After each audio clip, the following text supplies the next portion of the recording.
Good afternoon, ladies, and thank you for joining us in Far Above Rubies today. I'm so glad that each of you are here. Today's miracle that we are going to focus on is the miracle of the fiery furnace, and your reading challenge is going to be Daniel chapter 3. Now, there's not a whole lot that I can add to this passage of scripture. The passage speaks for itself, but I'm going to tell you a little bit about the story, okay? For those who are unfamiliar, there are these three Hebrew boys. They're called boys. They're likely teenagers or young men. And they live in a land with a king that does not serve God. And this king is convinced to make a golden statue of himself, and that when this trumpet blows, he should have all the people of the land bow and worship this statue. Now, this is almost a little trap laid out for these three Hebrew children and for the children of God, because the men who worked under the king knew that the children of Israel did not bow a knee to a false god. They did not bow a knee. They did not pray. They did not worship to anyone or anything other than the one true living God. And so these three young men find themselves in this situation, and the trumpet blows and everyone around them. Imagine the peer pressure that happens in this moment.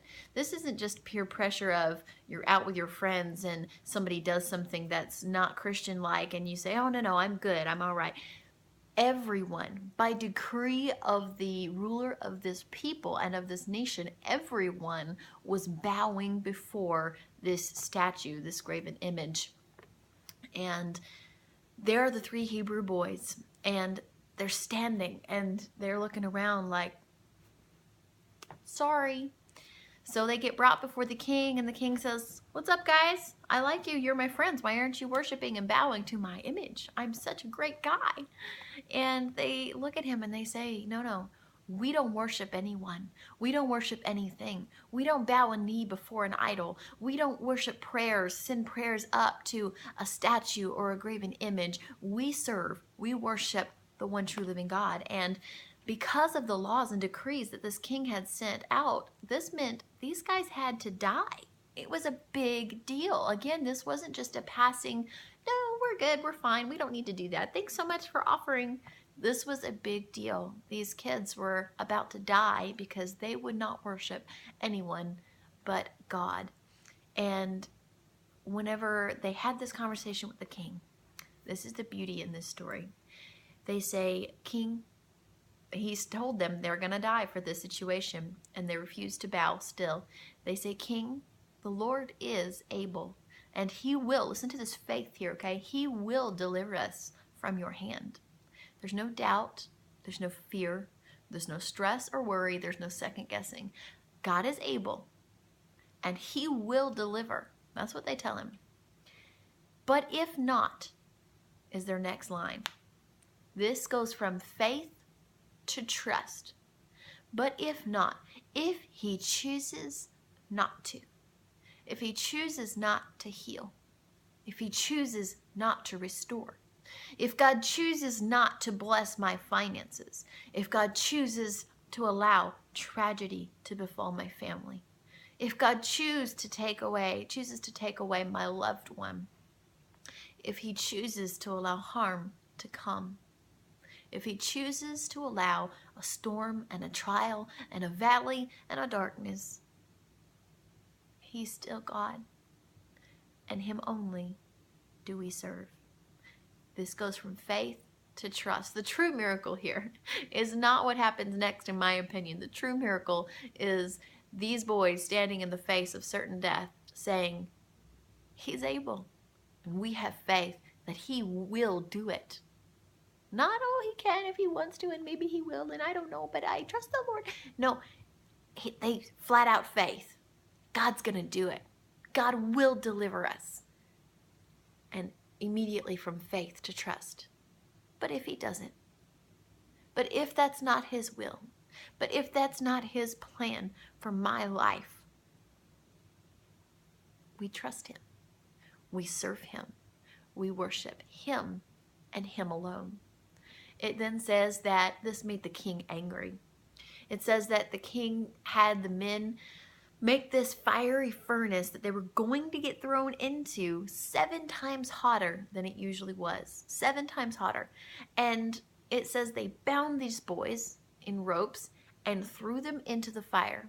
It says when they did this, the men who threw them in died because the fire was so hot. Imagine a fire so hot that throwing something into a fire would kill you, okay? And then the king starts kind of freaking out and panicking a little bit, and he says, I'm sorry, wait. Head count. Head count. How many people did we just throw into that fire? And he's missing the big picture here, because he says, how many people did we just throw into that fire? And they say, 3. And he says, well, I see 4 walking around in the middle of the fire. I see 4 walking around in the middle of the fire. Ladies, the fire may come, the trials may come, the heaviness, the tragedy, the burdens, they may come. Your miracle may not be God preventing those things from coming. Your miracle may be God helping you through the situation. They still stood in the middle of the fire. It says they came out with their clothes not even smelling of smoke or being singed.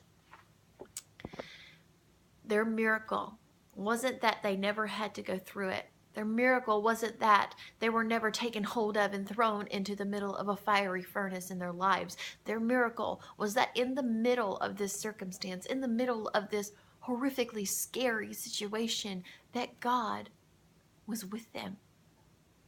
That God was with them. That God brought them through their fiery trial.